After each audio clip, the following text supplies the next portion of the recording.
Peace, peace. It's your brother Faheem. You are now tuned in to the Lead with Logic podcast. You know the vibes.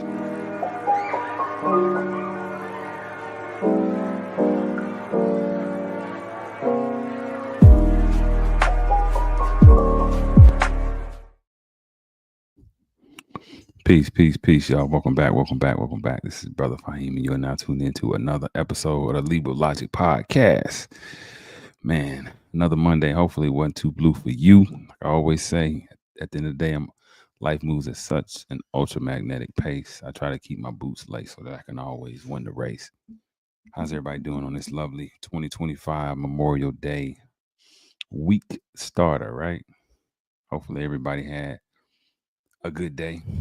I'm rocking a little bit something different for you guys today.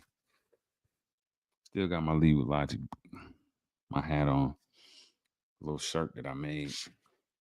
Yeah, I wore it to some of the fams, a little gathering, a little Lead with Logic exclusive. Yeah, man.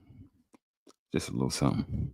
Listen, if you are interested, please, please, please, if you are interested in any other gear, www.leadwithlogic7.com. Again, that's www.leadwithlogic7.com. So much going on in the world today. So much going on. Man, if you just, now news is everywhere. It's a news outlet everywhere. You got podcasts, you have your phone. There's so many ways, there's so many spaces that people go and get news. It can become overwhelming. Here on the Lead with Logic podcast, we bring you guys unfiltered, unadulterated, objective fact, right? No subjective, no feelings, facts before feelings, right? And I try to get into all that every single time I come out the gate. But man, what has been on the airways as of late, man, it's been nothing but the P. Diddy saga. That's all I've been hearing. That is all that I have been hearing about. It's just P. Diddy, P. Diddy, P. Diddy. This thing is almost, I don't think that there has been another case this big since the OJ Simpson case, right? That was called the case of the century. I think this is probably the case of the new millennium, right? Because it's getting ridiculous. It's getting ridiculous. Like that song. It's getting kind of heavy. Man, it's getting kind of heavy in here with everything that's coming out. And I kind of just want to go back over it. I kind of touched on in my last live that I did, where at the end I show where, hey, guess what? I would not be going against the brother. I won't be going against no black person that hadn't had due process and hadn't gone before a court of law. Court of public opinion don't mean nothing. Court of public opinion is weak as water, y'all. And I would advise you and recommend that you stay away from the court of public opinion. My advice is whatever direction the masses of the people are going, go the opposite direction. If everybody going right, I say you go left. Yeah, if everybody's going left, I say you go right. And know why you going that way. But man, it's been so much to go on. I'm gonna throw some clips on because we really just gonna talk about some of these clips, some things that have been super, super, super duper interesting about the case.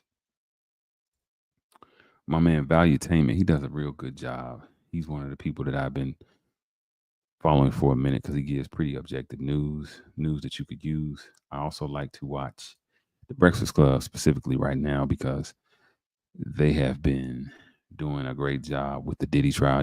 If you've been keeping up with the Diddy trial, it hadn't been a lot of people. They're not letting everybody in there. Everybody can't get in there. No, everybody's not allowed in there. So yeah, it's been so many people. Excuse me, it's been so many people that get up on the stands. It's been so many things said, and it's been so many reporters, podcasters, news outlet. That's all that they are reporting on. But I'm gonna show you guys a little something, and we're gonna talk about it. And I'm gonna invite some of the good people. Wherever you at, wherever you are, please, please, please. Oh, we got some comments. Let's see what we got here. G Firm, yo, my man, my bro. What's going on, G? How you doing, man? It's good to see you, bro. You see, I got the, I got the, I got you guys statements on here. I don't know if you can see that, G. You on the screen right there. So when you say something, everybody will be able to see it.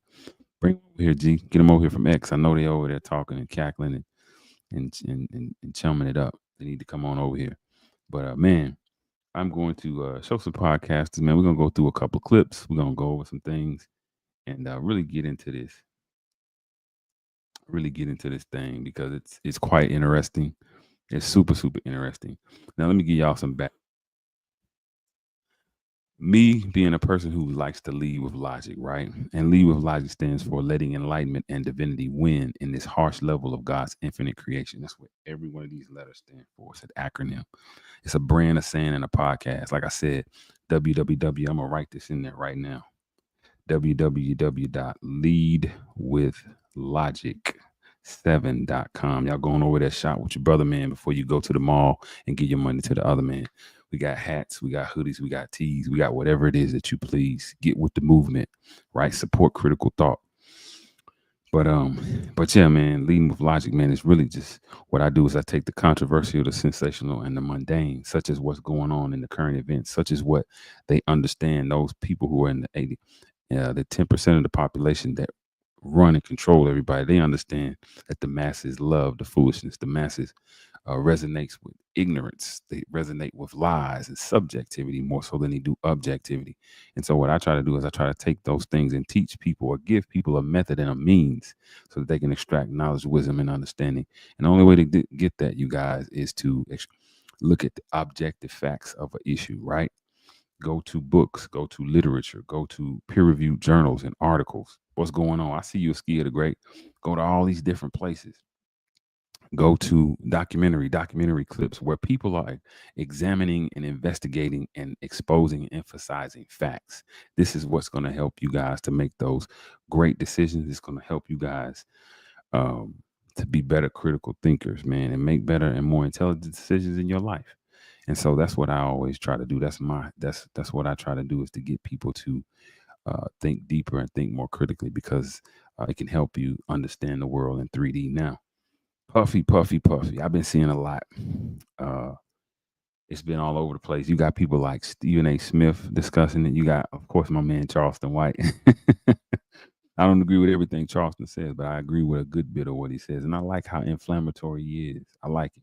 I don't agree with it. I understand some of it is very offensive and it's very critical. But like he told Cam Newton, sometimes you can't worry about delivery when you're trying to right or wrong, when you're trying to deliver a message to the people, because some people only understand chaos. Y'all know some people like that. But nonetheless, Charleston White, Valuetainment, The Breakfast Club, all of these different outlets, all these different venues, they have been solely focused on P. Diddy and the P. Diddy saga and what's going on. And it makes sense, because I'm going to tell you, when this thing first hit, when it first came out that P. Diddy was in trouble, it was overwhelming. I mean, it was an overwhelming reaction from the masses, right? People really expose themselves. Listen, something that was taught to me early on when I was a youngster, right? When I was early 20s, I met an old cat, and I mentioned before, right? One of the mentors, he said, man, adversity not as much builds character as much as it reveals it. And I took that, right? And it still resonates. I teach my children, I teach my family, I teach you all, I teach people that adversity not as much builds character as much as it reveals it. In other words, when shit pops, you're gonna see exactly who people are, right? They say the cream rises to the top. Well, guess what? When the water starts to boil, you either got that mash, you either got that potato inside of you where you get mushy, or you got that egg where you harden, right? And what I saw when Puffy was accused, and I'm not a Puffy fan. Let me put this out there. I'm not a guy who really respects a guy on a personal level like Puffy, because I saw what he did to the band. I saw how he talked to people, and I've heard. I can't say that I can confirm because I don't run in those circles, but I've heard the type of arrogant prick, the type of dude that he is, right? So I'm thinking, wow, okay. But man, people start saying all kind of stuff. Man, he killed Tupac. Man, he killed Biggie. Man, he did this, that, and the third. I'll try to get him on. I try to get him on. I think we'd have a good. Yeah, I'm gonna get him on. We have a good. I think we'd have a great conversation, G. Because I don't. I respect Charleston the man. I don't really get triggered by the character. A lot of people get triggered by the character that Charleston White is. That ain't me. I don't. I look at what he's doing, and that's not necessarily what he's saying. I look at his actions, and when you look him up, that brother's deep into the community. Like he said, I'm a big dog. He is, and he absolutely is. If you go do the knowledge, do the research on Charleston White, HYPE, helping young people excel. He's been doing this thing for a while, and he's just made an empire off the emotions of people that don't like him, primarily black folks. But nonetheless, man, uh, uh, uh, uh, I did not want to see, and I do not want to see anybody get blamed for something, right? I do not want to see uh, a black man, another black man, get taken down the way I watched R. Kelly. I thought it was, I ain't gonna lie to y'all, I'm not gonna bullshit y'all. I didn't think R. Kelly was guilty of what they accused him of. I didn't. I don't. Yep, I don't believe him. I believe that R. Kelly was railroaded. Go back and read his case. He got a RICO. He got RICO charges, right? I was listening to somebody talk about RICO. This is like the first and second time in history where two RICO charges have been dished out to individuals, right? The end of absolutely. You love the man and the character. For sure. For sure. I mean, I don't know if I love him, but I respect him. You know what I'm saying? I always say I respect the character because you say you love the man and character. I respect the man, but I understand social media thrives off of negativity and chaos, right? That's what gets the clicks. That's what gets the views. That's what gets the likes, right? Even in all aspects of media, conscious quote unquote hip hop is always going to be overshadowed. It's always going to be second fiddle. It's always going to be on the back burner to the gangster shit, right? Because the gangster shit is what people thrive. It's easier, brothers and sisters, to dwell in your lower vibrations, in your lower self, than it is your higher vibration in your higher self. I mean, that's just a universal law. And listen, this is business. The media is not trying to deliver your mind. They're trying to deliver that dollar into their accounts, and that's the way to do it. But nonetheless, man, everybody's talking about this cat. They've already condemned him, right? They've already condemned him. Absolutely, G, I see you. They've already condemned him, and so it's like, man, I don't know about that, right? We saw the Cassie thing. We saw what happened. I remember saying with that when the Cassie shit broke, when the Cassie video came on, I thought to myself, they trying to get this dude, and they not trying to get him for whooping that woman. And then again, like I've been saying, you're crazy if you think America gives a dang about women, men, women, and children being abused. We've seen too many examples where they have abused men, women, and children without any type of conscience. So you're not telling me that one woman who got stomped out in the hallway at a hotel, that's, they so cared, so they had to show the nation that nah, they was vilifying that brother. And a lot of us fell right into the trap, hook, line, and sinker. We were triggered. You know what I mean? Congratulations, you've been triggered, and now you are incapable of seeing this thing through a logical mindset, right? Don't be triggered. As soon as you triggered, brothers and sisters, you don't have the ability to reason or use logic anymore. It's gone. Emotions are moments. They come and go. You just have to be able to be patient and wade through them. But yeah, when that first hit, when it first happened, I said, wow. I thought I saw R. Kelly, I saw Bill Cosby, and I thought to myself, damn, people don't see the play here. People don't know to go and read about their financials, right? And then I that's what I did. And then I found out about Diageo. I even did a build about it. You guys can go back a couple months. I did a build. I did two builds actually. In fact, the Adult Act, the Adult Survivors Act, I did that maybe a year ago when it first dropped. That's when Cassie filed. And I remember Diddy wasn't the only person who got charged in that Adult Survivors Act. Cuba Gooding Jr., Marcellus Wiley, it was a bunch of people, but Diddy was one of the headliners, though. And I remember in that bill, I remember saying the same thing that Judge Joe Brown said when Shannon Sharp got caught up. It's the law. It's the nefarious side, the dark side of the law that's allowing this to happen. That's what people aren't saying. Brothers and sisters, this is the law. The law is allowing these people to do this. It's not the people.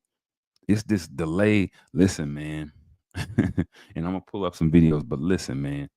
When you say things like human trafficking, when you say things like kidnapping, my mind goes to people who are children who are kidnapped and held against their will. I'm not talking about a woman who had a traumatic experience, who kept going back and forth to a person who quote unquote abused her. Right? That's what or you were involved in a promiscuous freaky type of, you agreed to something freaky, you agreed to some type of deviation or perversion of sex, and you repeatedly you were repeatedly involved in it, and then at some point you say, oh, I didn't want to do it, so he made me do it. Nah, that's bullshit. Mm-mm. Nope. That's not the same as a person who flies over from a underdeveloped country to a country. They think they're going to be working. They get scooped up. They get held against their will. They're forced to be pimped out, right? The first time that they can break away, they're going to break away. In Ohio, when them three girls was up under that house, those girls were kidnapped. Those girls, that's a form of human traffic, right? He was holding them against their will. Them girls were in dog cages. You think they would have went back to that? You going back to that, right? So again, but I remember when that first broke, that was my thought process. And welcome, y'all. Please, wherever you are, hey man, post this out. Listen, and I'm gonna send out some reminders here. I'm gonna get my people in here. But if you're on Facebook, listen, repost, come on through, send it on the in the direct message to your people. If you're on YouTube, hey, look, uh copy that link, send it to 100 of your people. Let's get in here because you can see I have the I have the remarks on the screen. I'm answering questions, whatever questions you have, whatever comments that you have. Hey, I'll answer them, and we're gonna get into some videos. But nonetheless, it was just an overwhelming of reaction on Diddy. Right? People reacted as if he was automatically guilty. People reacted to the arrogance that they had seen him show over the years. People reacted because they saw a female, right, in this neo womanist era that we're in, and this time's up. Uh, what did it say? Me Too movement era that we're in, where any slight, anything that a woman says or anything that she's done, it's liberal too, right? The Democrats, they also perpetuate that shit. Anything that's done, hey, listen, before we even go to the court, right? Automatically the woman's right. And by the way, this is getting circular for me. This is another reason why black men leave the Democratic Party. Listen, this is a black man who was vote or die for the Democratic Party. Where are all these people at? When Diddy was out there campaigning for the goddamn Democrats, they was pushing him to the front. Where they at now? He need them. All these political alliances that he had, this man is fighting for his life. Where y'all at? Where you at? That's crazy.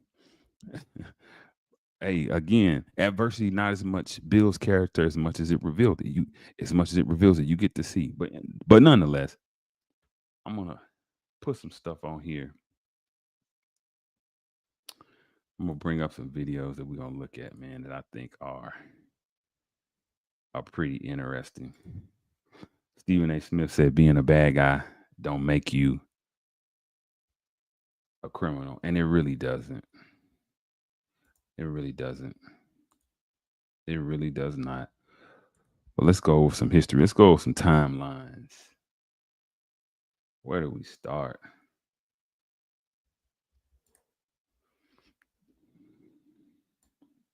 Let's look at some timelines here, y'all, while I send out some reminders for the people.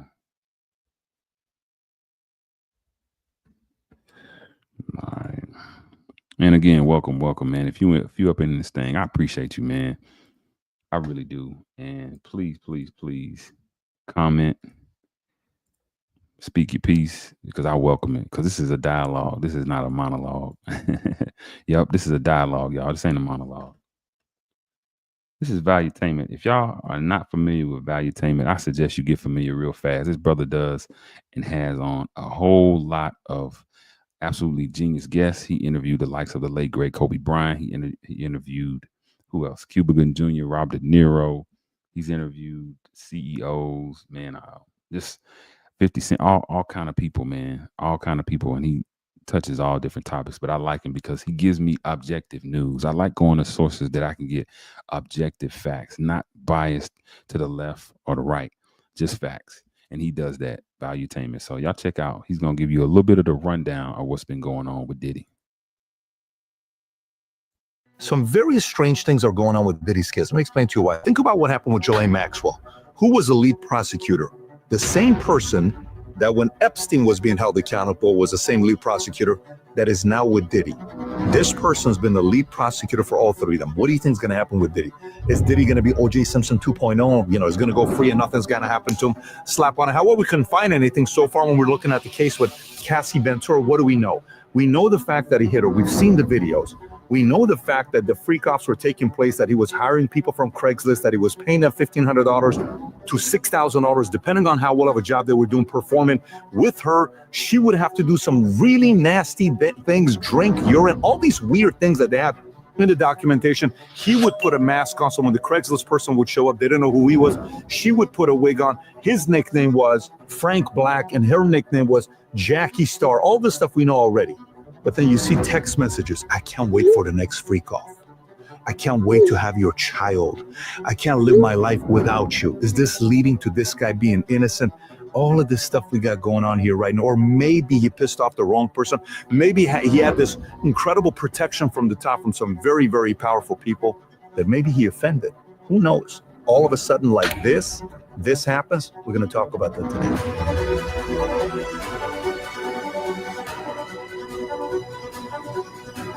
If you value out of this video, give it a thumbs up and subscribe to the channel. If you want all these notes, stick around to the very end. I'm going to show you how to get them. All right, so let's get right into it. Check this out. This guy Diddy, when you look at his net worth, 2022, he's a billionaire. Oh, we hear it. We see it all over the place. Today, net worth roughly $300 million, $400 million. His net worth, if you look at it, was a lot of spirits. 70% was spirits, $700 million. $50 million was private investments. Then you see $75 million cash. 100 million real estate and collectibles, 75 million catalog and intellectual property. Go to it right now. Only $150 million is spirits. He lost $550 million there. Cash is lower and a bunch of other things are lower there. So what happened during that time when you think about his net worth? By the way, when you compare him to some other people net worth wise with Jay-Z, Dre, Diddy, and Kanye, this is what it looks like. Blue is Dre, orange is Jay-Z, green is Diddy, and purple is Kanye. Look what happened here. So Jay-Z keeps climbing. In 2011, he was roughly $450. Today he's $2.5 billion. Dre goes from where he was at $150 million at the time. He's worth roughly $980 million today. Diddy goes from $450, same place, to $1 billion down to $300 million. And then Kanye goes from wherever he was. You look at the report today, you'll either see $300 million or $2.77 billion, depending on who's doing the audits. Forbes says $300 million. Okay, so let's go look at the Ciroc deal, what happened. So Diddy in 2007 does the Ciroc deal, which is a partnership with Diageo to revive Ciroc vodka, taking a 50-50 profit sharing role rather than the standard endorsement. As brand manager and CMO, he elevated the brand from 40,000 to over 2 million cases a year, making it a premium product. Now, keep in mind, if you don't know who Diageo is, Diageo owns everybody. Johnny Walker, Crown Royal, Smirnoff, Kettle One, Don Julio, Casamigos, Captain Morgan, Bailey Irish Cream, Guinness. They own all these companies. So Ciroc, hey, this is big. We're bringing Diddy and he's going to take it from 40,000 to 2 million. Profitable. This is great. Let's make some money together. 2013, De Leon Tequila co-ownership. Diddy and Diageo jointly acquired De Leon Tequila, making it a deeper investment relationship. May of 2023, Diddy sues Diageo. Diddy filed a lawsuit accusing Diageo of neglecting the De Leon brand, racial discrimination, claiming they marketed it as an urban product and failed to treat him as a true. You may get a little excited when you shop at Burlington. Yeah. Just a little quick review because we're gonna go over a bunch of different clips, right? We're gonna look at the Breakfast Club. We're gonna look at some different guests, man, some different legal beagles, legal scholars, and what they have to say about what's going on, how Diddy's chances of getting off or justice being served in his direction are looking. So just hold tight for me, y'all. Burlington, deal?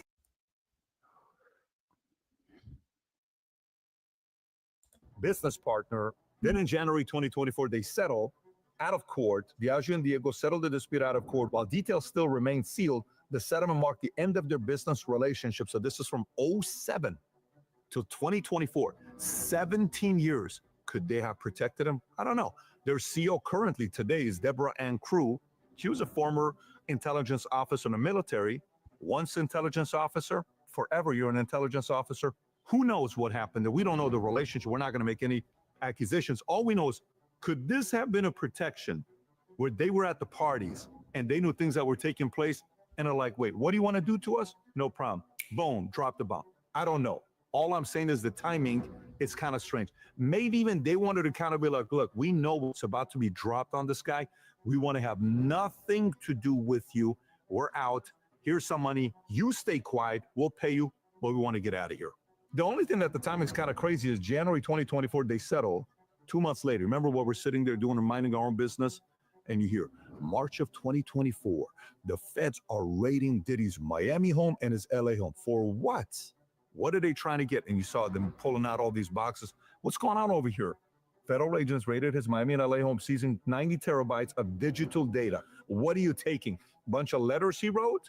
What do you think they're getting there, right? Multiple unregistered firearms, over 1,000 bottles of lubricant, allegedly linked to coerced sex events. His associate, Brandon Paul, was arrested at a Miami airport, and Diddy's jet was tracked to Antigua, though he remained in the U.S. We all remember this. This is nothing new. May of 2024, guess what footage is released? Cassie Ventura's footage. How long have you been having it, CNN? Since 2016. You haven't released it till now? No. Who made the phone call to say release it now?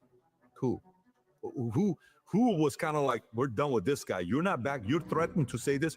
Release the footage, right? So they released the footage. He comes out, issues an apology, while his lawyers accuse the government of leaking the tape. It was later admitted as evidence in his trial. Again, January deal, March is raiding his house, Miami and LA.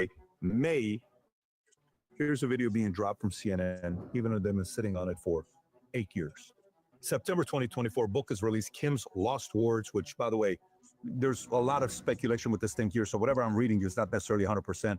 It is there. It is not there. Pause. Did you hear what he says? A lot of speculation there, i.e., it's a lot of stuff in there that cannot be objectively proven, right? That needs to be said, right? We need to preface a lot of statements, a lot of our commentary with that. If you don't know, then guess what? It's just inference, or it's just speculation, because that was something I remember hearing as well, right? People were saying, oh, this book, he's admitting it's a lot in that book.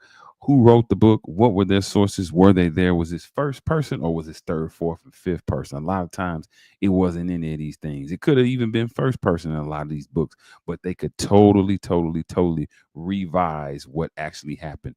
Again, we're going to get to something where people have been committing perjury. People have been caught in lies on the stand in the Diddy trial. So when you take any piece of literature, anything, you have to really scrutinize it and say, okay, is this coming from a credible source? When you're talking about something where people are seeing or they witness something, right? Not where they've done qualitative or quantitative studies, but where they've witnessed something, where they've been in a place with other people and they were supposed to have witnessed something. I'm gonna let y'all watch just a little bit more of this while I send out a little bit more, a few more notifications. The alias they use on who wrote the book is Shanti Millwood, which is an alias for Tupac, which is kind of weird. Why would you use that? This book appeared on Amazon, allegedly written by Kim Porter, accused Diddy of abuse, misconduct with minors. Porter's children denounced it as fake. Investigators revealed the real author was Chris Todd, who claimed he compiled the book from a mysterious flash drive. Amazon removed the book a month later in October. So September last year was a rough year for him, because that's when the lawsuit comes out and he's arrested and indicted on federal charges: racketeering, conspiracy, sex trafficking by force, and transportation for prostitution. The indictment claimed he ran a criminal enterprise from 2008 to 2024. He pleaded not guilty and remained jailed at MDC Brooklyn, where his bail offers was up to $50 million, was rejected. Then all of a sudden, October, wave of lawsuits come out, okay? Attorney Tony Busby filed numerous lawsuits against Diddy with over 120 cases. Planned allegations span sexual abuse. Tony Busby, the same crooked jackleg janky lawyer down in Houston that tried to sue Jay-Z and just lost. Now he has a suit against him. He's also the same cat that was sued against, his firm was sued against one of the football players. Again, these are just details to keep in context, man. Not just with Diddy, but with anybody when there are allegations against them. The who, what, when, why, and where, it all makes a difference because this comes down to the wire in court. Welcome, welcome. I see it's 6 of y'all. Hey, man, listen, please comment. State who y'all, where you from, what you doing. If you're on Facebook, please repost to your page. YouTube, send out the link to 100 people. Let's get more people in here. This is not a monologue. This is a dialogue. Y'all keep checking this out. Abuse, drug, and coercion often tied to industry events. Some suits implicate third parties, including Marriott International, for allegedly enabling the abuse. Like you allowed for this to happen and you knew it was taking place. Then it comes to today, May of 2025, the trial begins. Okay, so what is he being prosecuted for? You got charges for racketeering, conspiracy, sex trafficking by force, and transportation for prostitution. That's what's taking place right now. What is he not being prosecuted for that he's been allegedly accused of doing over the years? For example, sexual abuse of minors ages 9 to 17 in the 90s, 2000 civil suits. You know what happened? Likely barred by statute of limitations or lacked sufficient criminal evidence. Gone. Murder, blackmail, and surveillance claims, Kim Porter, drive leaks, highly speculative with no verified forensics or corroborating evidence. Gone. Arson, alleged car bombing of Kid Cudi's vehicles, alleged by Cassie but not supported by public documentation or prosecutable evidence. Gone. Civil suits. You know what happened? Likely barred by statute of limitations I want to rewind because I like something that he said, y'all. I want y'all to remember this. or lacked sufficient criminal evidence. Gone. Lacked sufficient criminal evidence. That's what a lot of shit in this case has been doing. It's been lacking a lot of sufficient criminal evidence. I love this. I love the way he's breaking this down because it's not looking at what he's actually being charged with, it's what he's not being charged with. Because, see, the court of public opinion is perfect for chattering and foddering about what he's not being charged with, right? That's what people seem to be talking about. And I'll be thinking to myself, what is he? Do y'all even know what the charges are? Y'all arguing some shit again because y'all mad at this brother, or maybe because you just been disinformed or misinformed, right? Brother Ice, I see you, black man. Murder, blackmail, and surveillance claims, Kim Porter, drive leaks, highly speculative with no verified forensics or corroborating evidence. Gone. Arson, alleged car bombing of Kid Cudi's vehicles, alleged by Cassie but not supported by public documentation or prosecutable evidence. Gone. Civil allegations from 120 accusers, many too old, unverified, and not investigated fully. Some may still be under review, but right now we only know about 4. So this is the one part that we got to be thinking about, because a lead prosecutor can determine whether your crime is going to be bigger or less, more scrutinized, and people are going to be looking at everything or less. I mean, if you think about President Trump, right, in New York, you have the case that came out with Stormy Daniels, hush money. Hey, that could have been civil. Whatever number was, $125,000. Didn't need to be criminal. He's a convicted felon, but the guy that was a lead prosecutor was a guy named Matthew Colangelo, and guess who's the one that appointed him? DA Alvin Bragg. And who is Alvin Bragg? You think Alvin Bragg loves Trump? No, they wanted to make him a convicted felon to just kind of destroy him. In this case, is the complete opposite. Who the lead prosecutor is for Diddy? It used to be Damian Williams, who was the lead prosecutor until he resigned in December of 2024. Damian Williams is a pretty connected guy. He's been a lead prosecutor on a lot of different things. You ready? Epstein, you got Diddy, you got Ghislaine Maxwell, and many others. He was appointed by President Biden. He used to work, had a relations with the Soros family. So he steps away in December of 2024 for Diddy. Why would he step away? And you know who replaces him as a lead prosecutor? Maureen Comey. You know who Maureen Comey is? She is James Comey, the former director of FBI that put the 8647 on his Instagram. She is his daughter. That is now the lead prosecutor going against Diddy. Do you think Diddy's going to end up being guilty? Who knows? We'll find out if she's going to go after him hard or not. Now, to be fair, Damian Williams and Maureen Comey both were the prosecutors, going against Sam Bankman-Fried, and decided to kind of not look at the donations that he made. I think it was the second biggest for Democrats, and he gave a bunch of Republicans as well. He was trying to buy everybody out during that time. And this comes down to one other thing with Maureen Comey, to just kind of give her a little bit of the benefit of the doubt. She was a lead prosecutor going against Robert Hayden. Robert Hayden was a gynecologist who was accused of taking advantage of clients that were coming in. And one of them was Andrew Yang's wife, if I'm not mistaken. He was doing a lot of weird things. He went away 20 years in jail. So I don't want to put it in and say Maureen Comey's not going to go after certain people. She has. But in this case, Ghislaine, Epstein, Diddy, kind of weird. They're kind of weird. Bribery, reputation of what they did. Little weird that the same person is a lead prosecutor on those three different people. So this was kind of weird with Diddy, with certain patterns on certain people in his life. I had Suge Knight on. Well, around the same time while this is going on, 6, 7, 8 months ago. And he says, look, no man wakes up one day and learns how to do this kind of stuff. What do you mean no man wakes up one day? Somebody had to teach you on how to bribe and do this and hold people hostage and da-da-da-da-da. Kind of weird. And then Clive Davis's name comes up. That's why I mess with Suge. Whatever you think about Suge Knight, bad guy, boogeyman, monster, whatever, it's some truth in what he's saying. Because really, he was making an indictment at the industry. It's been documented that he don't mess with Puffy, right? There's been documented beef, right? If you're a hip hop enthusiast, if you were around in the 90s, you understand the conflict and the combative nature that developed out of the Suge Knight Puffy Combs relationship. Hell, we lost Pac and Biggie, right, behind a lot of it. But what he says right there is huge.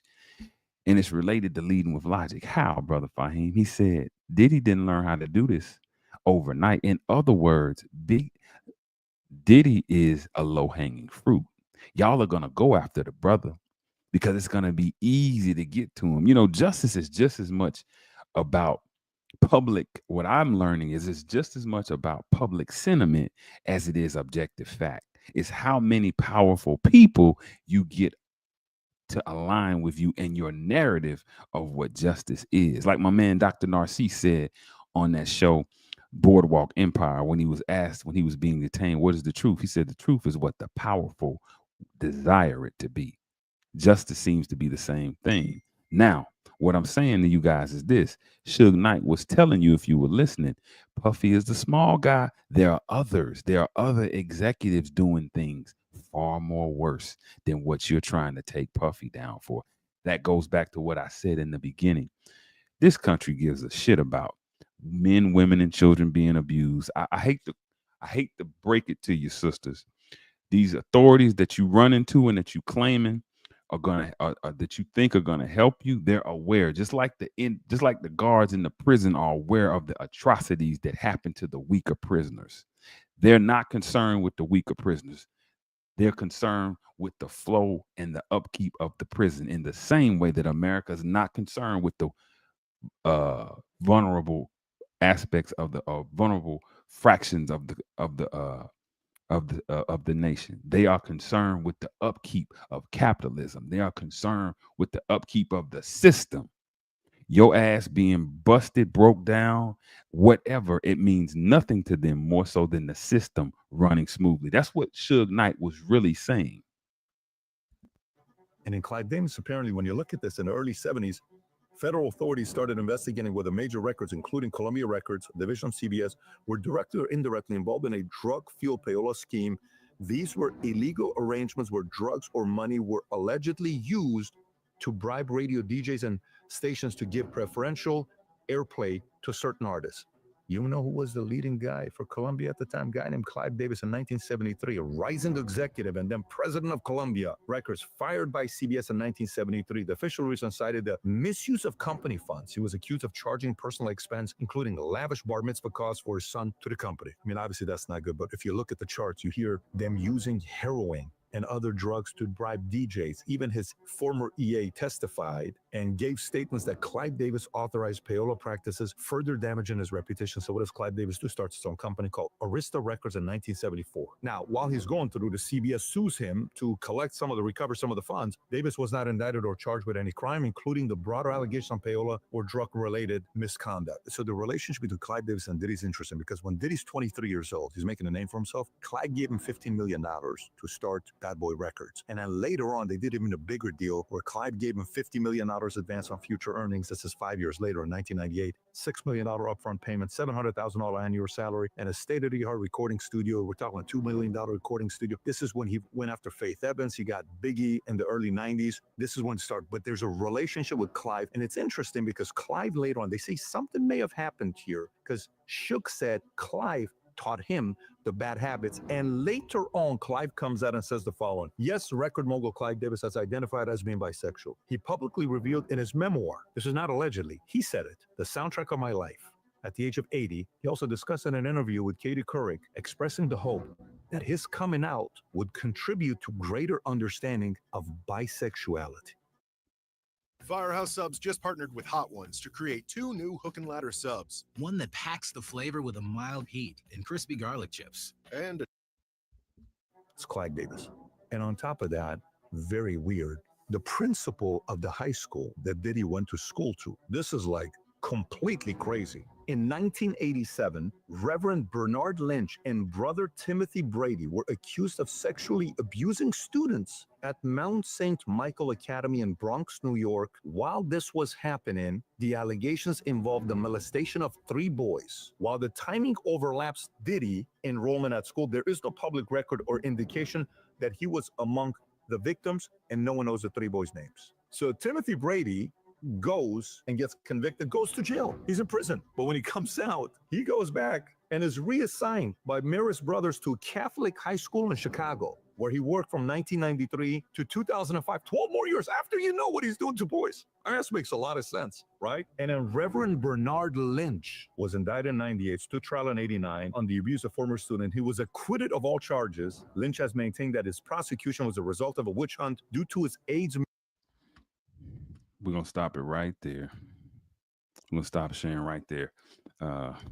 He started getting into that waters that I don't really necessarily buy into. You know, 2 things can be true at once. Just because there was an abuser at Diddy's school, that doesn't necessarily mean that that Diddy was exposed to him or he was the kid. Again, that's allegation, right? But the other things that he was showing objective fact on, we can take that and use it as fact. They really don't care about us. They really don't, Key to Key. They really don't. Guess what? They're not supposed to. And again, my message, what I'm trying to tell people is they don't care about you, right? But you should care about you. You should have the wherewithal in the sense. You should have the critical thinking ability. I don't expect justice from people outside of my family, but those that are inside of my family, I at least expect you guys to use your critical thought, your reasoning, your rationale to get to the bottom of things. And that's what we don't do. That's what we haven't learned to do, right? Let's look at some more stuff. This stuff has been interesting. It's been very interesting, man. All of the news and what's been reported, everything that's been reported. It's been crazy. And I think the next time y'all see me, I'm gonna make a free Diddy Lead with Logic t-shirt and market it. Cause I'm gonna tell y'all right now, I'm team Diddy all the way. And I heard about the piss in the mouth. I heard about the ass whoopings. I heard about all of that. Hey man, guess what? She wanted from the court documents. This isn't Brother Faheem making this shit up. This is what they reported in court. She was requesting that stuff. Like my man on Valuetainment just said, I can't wait for another freak off. I can't wait to have your baby.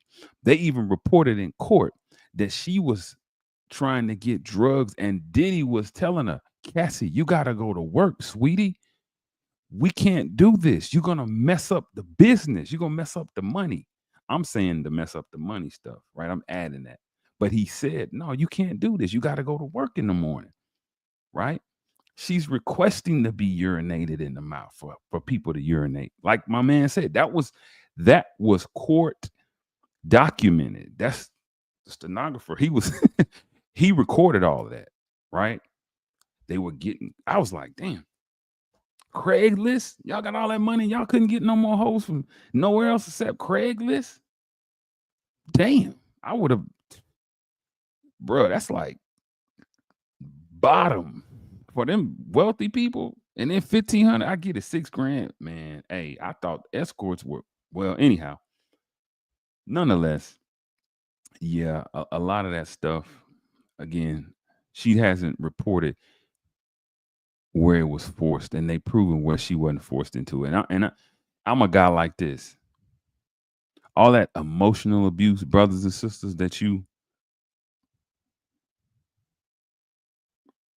maybe not. Keita, you're right. All of that emotional abuse, Keita says, if he would have married her, there would be no trial. Listen,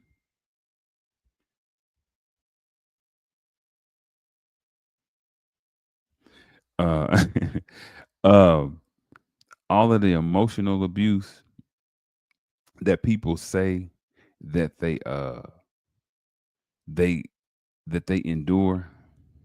Hey man, uh at some point you gotta come away from that. That's on you. That's not really a crime. That's a choice that you're making. Right? That's a choice. Emotional abuse, listen, you gotta be strong enough, men and women. And it's almost a double standard when you think about that. Because if a man is emotionally abused by a woman, he's just thought to be weak. You just a sucker. Period. They'll say you henpecked, they'll say you whipped, whatever. But hey man, we're seeing where women are using this, right? Hey, listen, I was emotionally abused. Nah, what you were was in a relationship that you chose to be in that was probably unhealthy. And for whatever reason you stayed. Is that unfortunate? Absolutely. Is it criminal though, the way you're trying to make it? That's debatable. Probably not. Probably not. I remember it's a scene.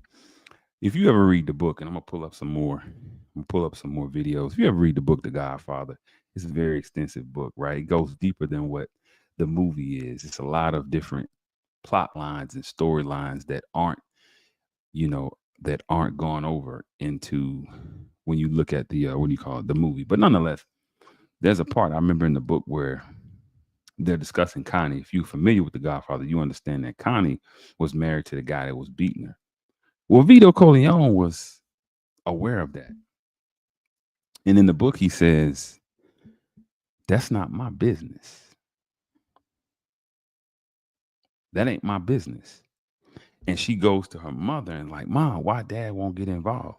Because your father don't get involved with stuff like that. Because Connie, you're deciding to stay with him. This is the Godfather, right? This is the cat who has goons and made men right at his fingertips. Now, why am I saying that?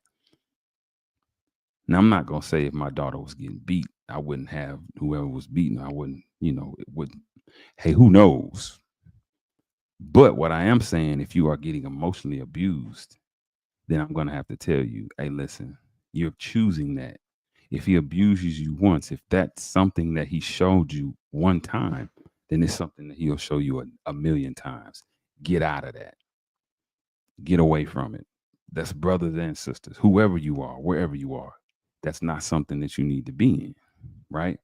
When people show you who they are, believe them. Believe them. But yeah, I'm seeing a lot of that in the court. People are saying, yeah, yeah. And then if he would have married her, it's sad she was trying to be chose that bad.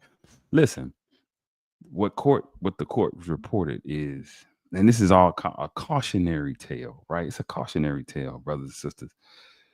She was married to this cat who was a trainer, right? She's married to him, but she goes back and is sleeping with Puffy. She comes back to Puff, right? She wants to close it out while she's married. How's that abuse?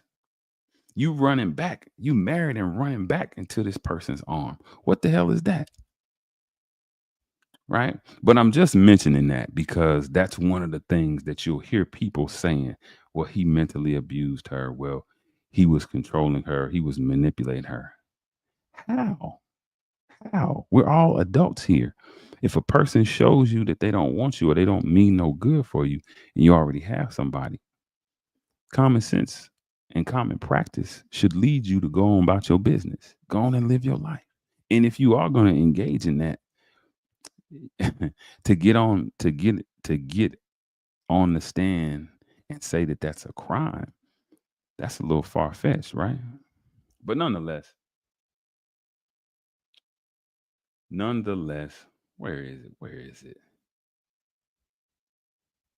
And if you watch Valuetainment, you'll see there have been things, you know, they get a myriad of people on there, right? They get a whole bunch of people to say a whole bunch of different things. And again, my thing with these podcasts, with these clips, hey man, let's get the facts. If the facts say that, then hey, that's just what the facts dictate. But a lot of times people are not going off of the facts. People are going off of how they feel. So we're gonna pull up. I just want y'all to just see a myriad of things that I've been seeing, man. Just some things that over the weeks, what's been taking place, right? What's been happening, and it's crazy. It's really crazy. Kid Cudi testifies. It's nuts. It is nuts. I'm trying to pull this up because it comes down my timeline, as I'm sure it comes down you guys as well. It comes down my timeline, and I'll be like, wow, wow, wow. That is that's crazy. Where is it? Where is it? Where is it? Where is it? Where is it? And I appreciate you guys, the six of you, staying put. Keita, I said addiction. RB said agreed. He agreed. The Diddy trial. Yeah, it's sad. It's sad that it's sad that what's going on and what's happening. Let me share this.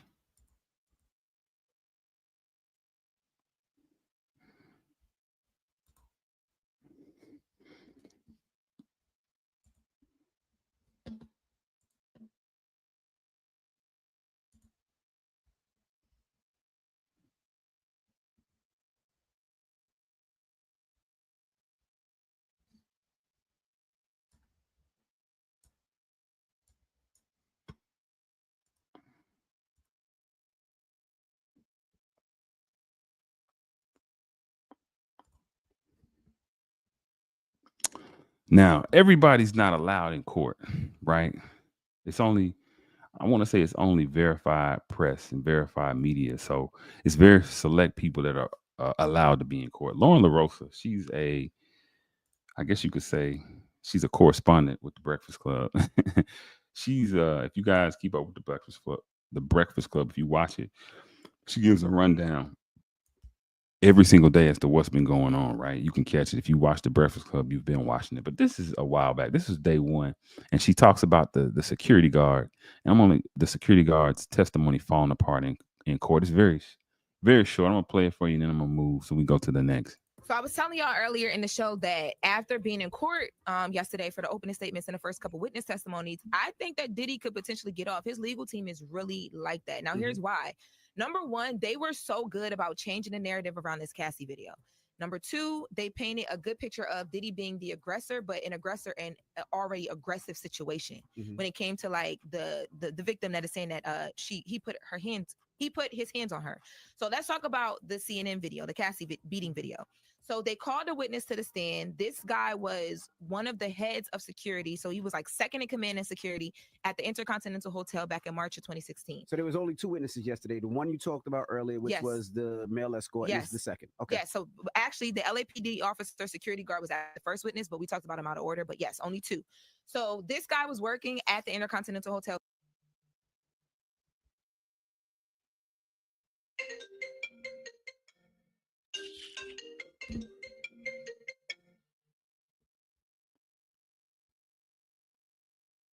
He's a security guy who actually responded when Cassie got on the phone in the lobby outside of the elevators and called for help. The hallway, yep. The hallway, right? So he said he got on the stand and the prosecutors are talking to him first. So this is the other side. So they're like asking him to run down what happened. So he said he got a report of a woman in distress on the 6th floor.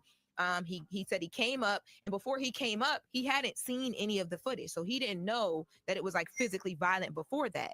But he said he came up and he was talking to Cassie and Diddy because they're going back and forth, and he's like, yo, y'all got to take this into your room. Y'all can't be out here doing all this. So he said, as he was trying to get them back in the room, Cassie kept saying, I want to leave, I want to leave, I want to leave. And allegedly, Diddy was like, no, she's not going anywhere. So he said he had to step in. This is what he's telling prosecutors. He had to step in and be like, well, if she wants to leave, we're going to allow her to get her things and leave, and I'll walk y'all to the room to do it. So he says he walks them to the room. And when he gets to the room, he's able to see inside, and there's a man in dark clothing sitting on the bed, which is important, right? And I'm gonna tell y'all why. Because Cassie is alleging that the video that we saw was her trying to get away from one of those freak off situations that she did not want to be a part of. And because she didn't want to be a part of, everything we saw in that video was what happened. Now, Diddy's team is saying, so that's why the video matters to the court. Diddy's team is saying, no, because freak offs weren't a thing. You guys were consensually engaging in sexual acts, but that's not even what happened here.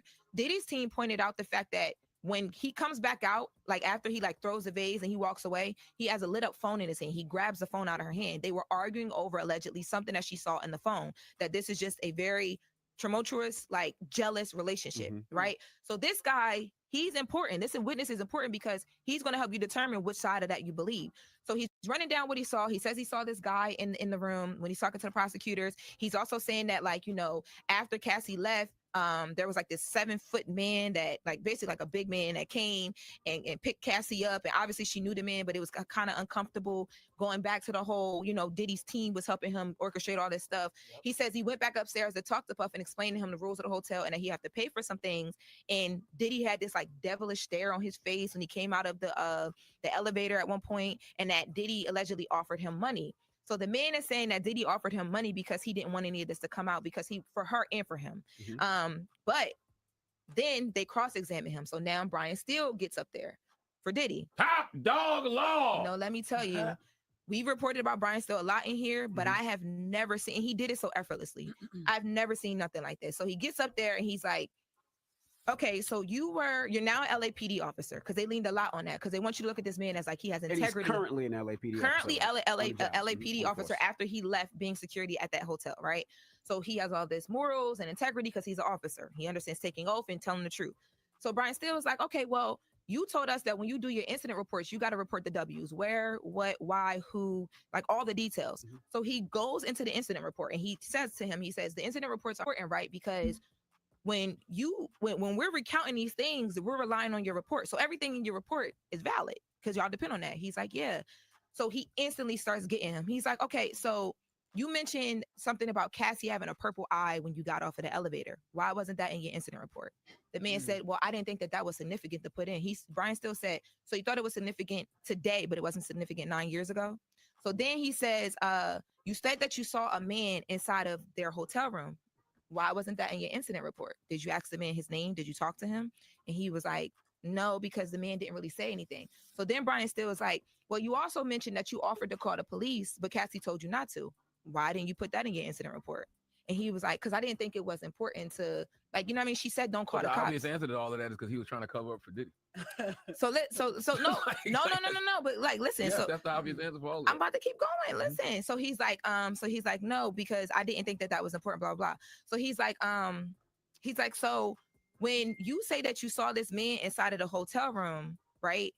Can you talk to us about like how the hotel room was set up? Because the point he was trying to get to, but they backed up off of it, was Diddy would have been in a presidential suite or a larger hotel room where if you're standing in the doorway, you're not seeing someone sitting on a bed. You're not seeing a person, and you didn't even put that in your report. So he's like, that makes no sense whatsoever. And then the prosecution had already played the video in full. And then they played these videos he recorded on his phone. And they asked him, well, why would you record videos on your phone? And he's like, because if I had told my wife that this just happened, because I knew who Puff was, but I didn't know who Cassie was, she wouldn't have believed me. That blows, even if he was just trying to cover up for Diddy, that now makes him look like you were so fanned out at this point. We can't trust either side. We can't trust you in defense of Diddy. He sent the video to his wife? He sent the 2 videos to his wife. And in the video, you hear him laughing, like, look how shiny my shoes are. Like, he's not taking it serious at all. So then he's like, people were coming up to me afterward that worked for the hotel asking me about this video. And I'm telling them, like, he's super excited, telling everybody about it, telling everybody what happened. But now today, you only are saying that you remember certain things that go against Puff while you're on the stand, but you didn't say those things back then. Because he was covering up for Puff back then, but maybe he got a conscience now, is all I'm simply saying. But did he get paid by Diddy? Did he take money? He said he didn't take the money. He said that Diddy offered him a ton of money, and to that Brian still was a stack. Yeah, he said he came out with a huge stack of money, and he didn't offer it. To that Brian still said, well, you were basically, because he kept saying, I kept telling Diddy how much he had to, not how much he had to pay, but the fact that you had to pay for all the stuff that you messed up. And if Diddy's already saying to you, I don't want this to get out anywhere, he's like, so of course, when you came back up to him, he had the money ready or whatever, because you're saying he had all this cash. Like, he had it ready because he just wanted to take care of it and move on. You know,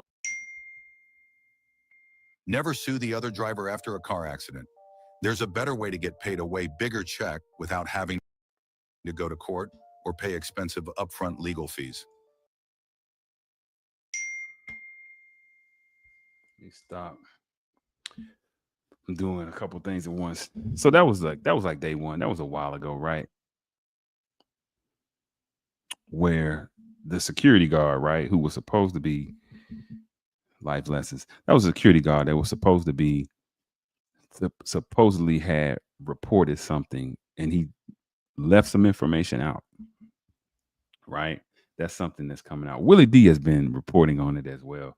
Willie D has been cracking me up with his commentary, but he's been pretty up to date and current on everything that's been going on, y'all. And it's been pretty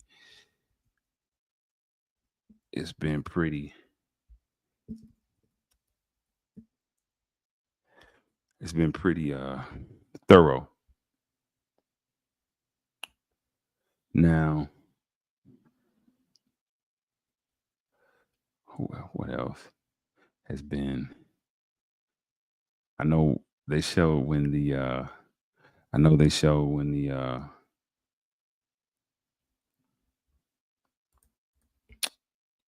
you know, the psychologist got on the stand, and you know that they were totally dismantled because the psychologist got up there. Hughes, I want to say is the name, got up there and said, "Yep, he gave all the different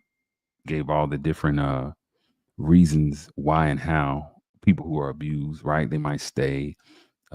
You know, when it's physical abuse put on them or waged against them, that weighs on their psyche. You know, if it's around an event, this will cause them to stick around." And Bach, who was Diddy's lawyer, got up there and proved and said, out of all the cases that you've ever tried, haven't you always, regardless if the person was guilty or not, haven't you always testified that they were guilty? And they had to say yes. Also, it was Bach, who was Diddy's defense attorney, went ahead and said, listen, you're supposed to be a blind witness. Why were you meeting with the prosecution team? You had 6 meetings with the prosecution teams. Why? And you know, of course, the prosecution team, they had to go to the judges. This is from a correspondent, right? It's inside the courtroom, right? They had to go to the up to the judge's desk and speak for a second, but come to find out, you know, they had been colluding. And of course, you know, the prosecutor said, well, aren't you on retainer with the defense? Haven't you been retained with the defense? And they said, yeah, we have. We've been retained. And, you know, he said, well, it wasn't for this case, though. It wasn't for this trial. It was for something totally different. But Diddy's defense was trying to identify, like, hey, this person's not credible. Almost like the movie A Time to Kill. If you ever seen A Time to Kill, you know that the psychologist was proven to be not credible, right? One of the psychologists that was trying to say Carl Lee was not mentally insane. It was almost the exact same instance, right? But yeah, I was like, wow, this is crazy. This is nuts. They colluded. Dawn Richardson, right? Dawn Richardson. She gets up there. She's part of Hannity. I think it was Hannity and Kane. I think she was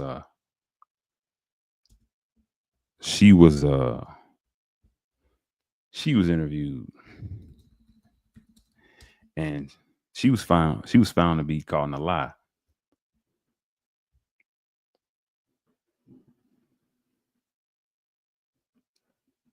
You know, she testified against him. She was a part of that group. Where was it? They're talking about what she said and how she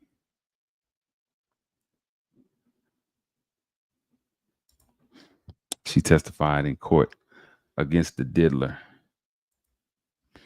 But these people's testimonies in courts are not holding up. They're not what people thought they were, and it's certainly not what people were claiming they would be. Right? Again, this is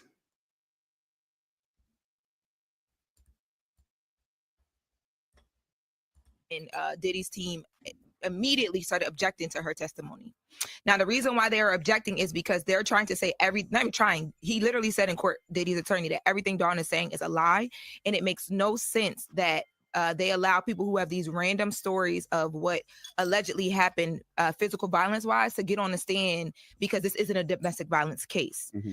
Now, the judge or the government is like, well, honestly, if we're talking about violence, it adds to count one. It adds to us being able to talk about the coercion and Diddy being able to basically allegedly like scare people into allowing him to do what he wanted to do. So because they said one thing Dawn said is after she saw Diddy beat Cassie the next day, he came in the room and threatened her. Yes. Yeah. Mm-hmm. So Dawn is testifying that exactly what she talked about in her civil suit, in addition to some other things that they were in a house in LA in 2009. Diddy beat Cassie because Cassie wasn't finished allegedly making his food on time. And the next day he came in the room to talk to her and her band member. And he basically told them, allegedly that he told them, don't say anything. What y'all saw up there was passion. And when people say stuff about things like this about me, they end up missing. Mm-hmm. That is what Dawn is alleging. So the government is like, this is definitely relevant because it'll show that, number one, he was conscious of guilt, conscious of what we're trying to prove is that he knows what he's doing, but he allegedly like makes people feel scared so that they will just continue to let him do what he wants to do. So today, Monday, people are wondering if Dawn is going to get back on the stand. The judge said when he dismissed Dawn, you can enjoy your weekend, but we will see you on Monday. And today they will have a conversation about what the scope of her testimony can be, how much she can go into and how it relates to the actual charges. But the judge, I'm gonna tell you, he was upset. He was pissed off at Diddy's attorney because he was like, you've known that she was one of the witnesses all this time, and you knew what the scope of her testimony was going to be. Right. Yeah, why you didn't say something before? And Diddy's attorney was like, well, we can't say that we knew what she was going on the stand and get on the stand to say. So there was a back and forth about that. The questions, though. It should be the questions. The prosecutor's answering the questions. She just can't get on the stand and just say whatever. She has to answer the questions coming from the prosecutor. Yeah, but it's directed. Like you ask certain questions because you want to get certain things from her. So Diddy's team is basically saying y'all are unfairly adding additional conversation about the violence and not about what we're actually here for. But they're saying the violence equals to what we're here for. I understand that, but also she filed a civil suit, so they do know what she's going to probably say on the stand. Now, and on the terms of the civil suit, the same day that she got on the stand, Diddy's team filed to have that civil suit thrown out. They filed the documents on Friday, and they pointed out a series of reasons that Dawn's lawsuit shouldn't go any further. They talk about statute of limitations, improper group pleas, and on and on. It's like really legalese, but basically.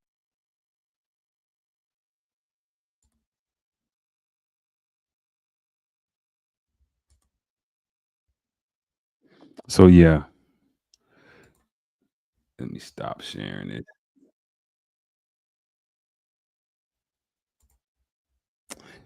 You see where Dawn Richardson, that she got up there and, they were saying a lot of this stuff, man, it's not making sense. This is random, right? And later on, they go to talk about how she changed up some things, right? I think now they even saying she committed perjury up on the stand. But it's been wild, man. It's been wild. It has been wild. It has been very, very wild. Kid Cudi got up there, and of course you heard where, he told Kid Cudi, hey, one report was that he had told Kid Cudi things happen, or, he had threatened him to blow up his car. Now they said they found no evidence that Puffy, no forensic evidence. In other words, there's no science to support that Diddy had anything to do with it. But another person reported that was inside the courtroom that Diddy and Cuddy were being played by Cassie. And when they came together, they compared notes because she was playing the both of them against each other. Right. So it's been everything except what people thought it was gonna be. And mind you, this is a Rico, right? And they haven't proven where he was in concert with anything or anybody. So now they're dragging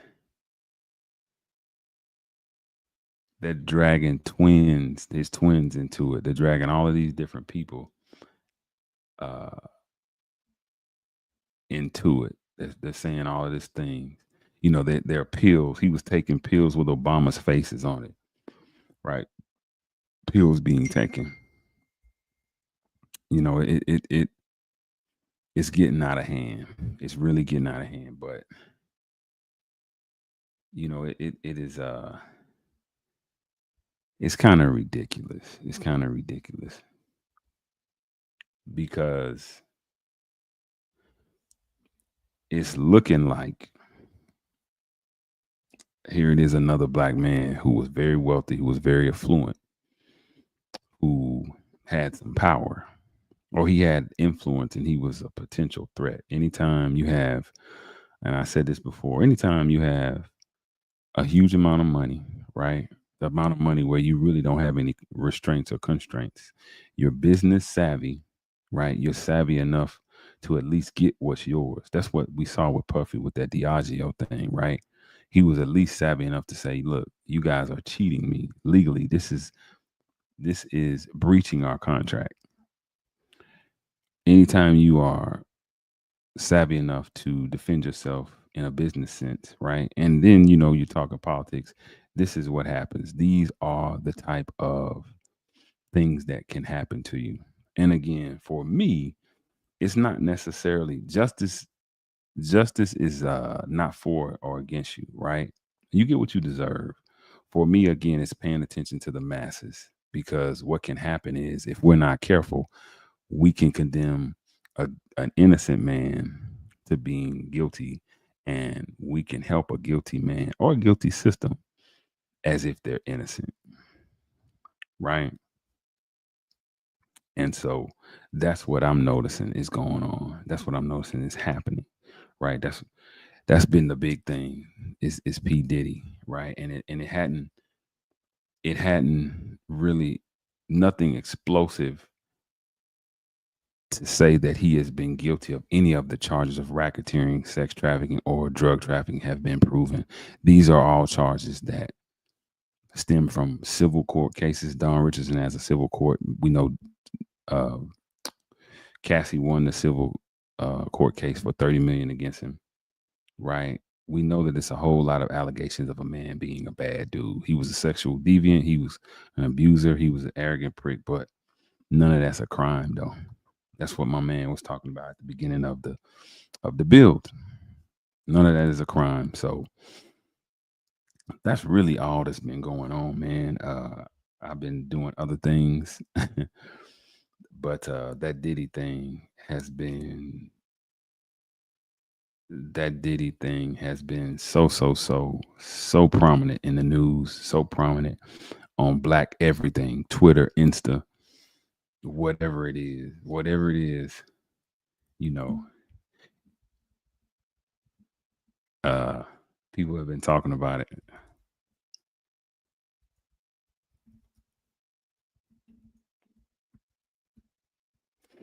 Let me show you this.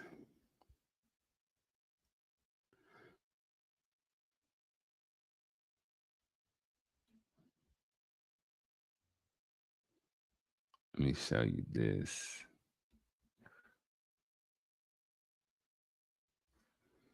This is funny. I agree with him though. Charleston White be cracking me up.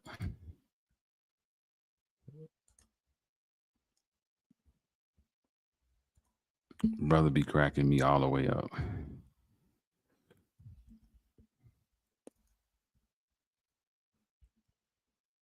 I hope they don't take this down. I hope they don't take down what I'm getting ready to show y'all. If they do, oh well. There'll be more. It'll be more, but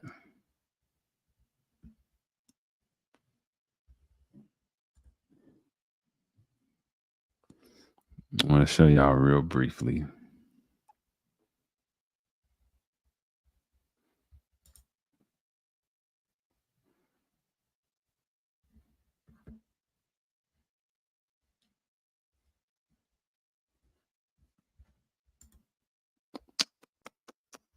Where is it? Where is it? Where is it? Don't go nowhere, cause y'all gonna show y'all something that might just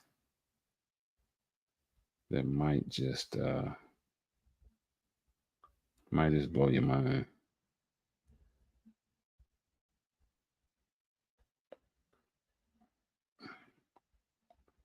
If I can get to it.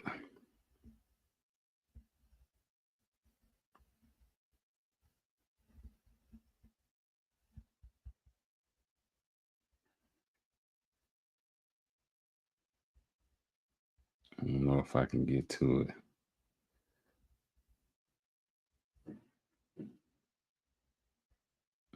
Here we go. Let me see.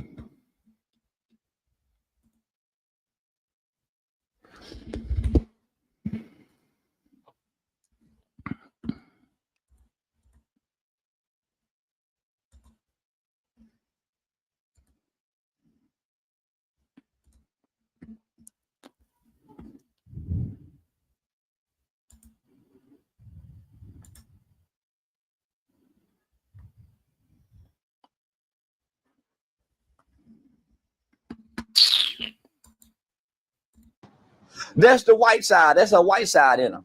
Yeah, that's a white side. I don't know too many black people gonna let you piss in their mouth. You gotta do that by accident. When the get tired of prostituting, she get mad at the pimp. She holler, "I've been sex trafficked." Yeah. You done had plenty of time to get away to say, "I don't want to freak get no more," did it? Especially when your mouth was full of them souls, you say you would get. You could eat it. Hey, time out. I don't want to do this no more. My throat is full of sore. My is itching. You know what I'm saying? She could have been blew the whistle. Flag on the play, nigga. I done caught my 5th UTI. Ain't nobody came out and said I was forced to do this. And if I fly somebody in and I pay them, how that's against the federal law? It's called pre-sex working. This is how you court in America. How can the federal government come and say you can't court the rich like this no more when you got money? This is how rich niggas get flying hoes in to get his shit, like shipping fresh meat in. Mama won't catch the lobster fresh off the mother ship out there. Nigga don't want frozen lobster. Use 2 or 3 escorts. So my question to you is, what do you think kept those men quiet all those years? Nigga, they got Cassie. You be quiet and you got Cassie. Yeah, he said nothing. Nigga, yeah, he's standing in the corner watching nigga. So that's what keep him quiet. Nigga want to go back and again. That's a fact. Yeah, that's a fact. And she got to come and get some money. Yeah. She cheated. So do you think Cassie enjoyed doing freak off, or she just was just doing it to survive? She? You can't, man. She wasn't surviving, nigga. She was having fun.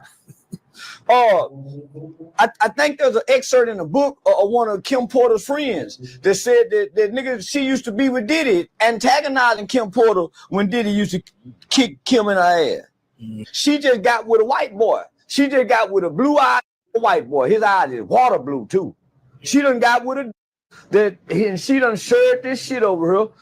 And this can't believe that this done this woman. So they done concocted a revenge. They getting back. This the white boy coaching. Didn't you hear the testimony today? They hadn't seen each other in 6 years and they got back to man, that nigga threw her heart in court. They got a picture, man. That's it. And that's a nigga. You can't tell a nigga he can't do it. Cassie is a co-defendant. Willingly, knowingly, intentionally participated in whatever activities that they went on. You heard what that man said. Diddy didn't ask her to pee in the mouth. She asked for that man to pee in her mouth. That's the white side. That's a white side in them. Yeah, that's a white side. I don't know too many black people gonna let you piss in their mouth. You gotta do that by accident. When you're tired of prostituting,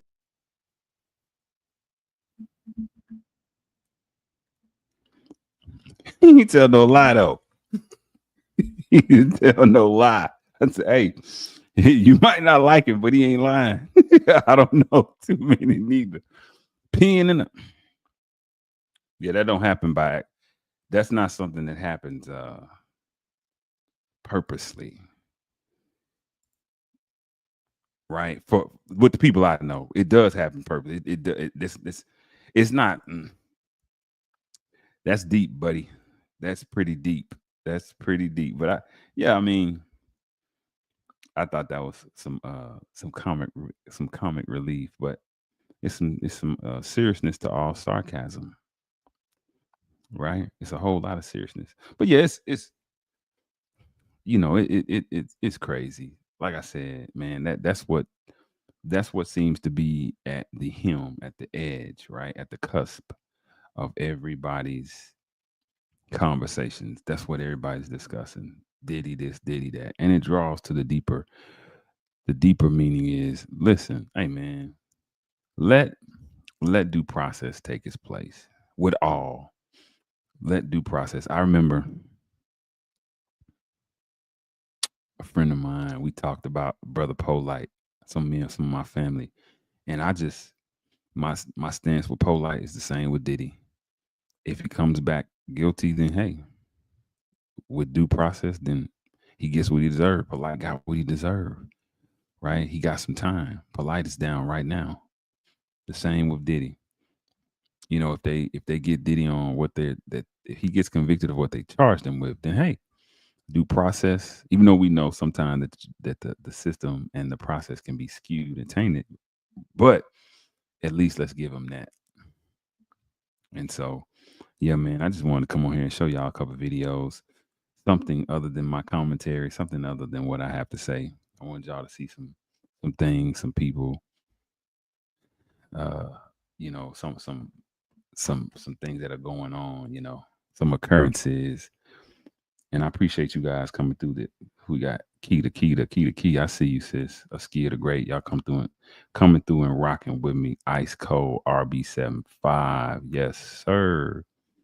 G Firm. Listen. If you want to continue to support after the show goes off, www.leadwithlogic7.com. Again, that's www.leadwithlogic7.com.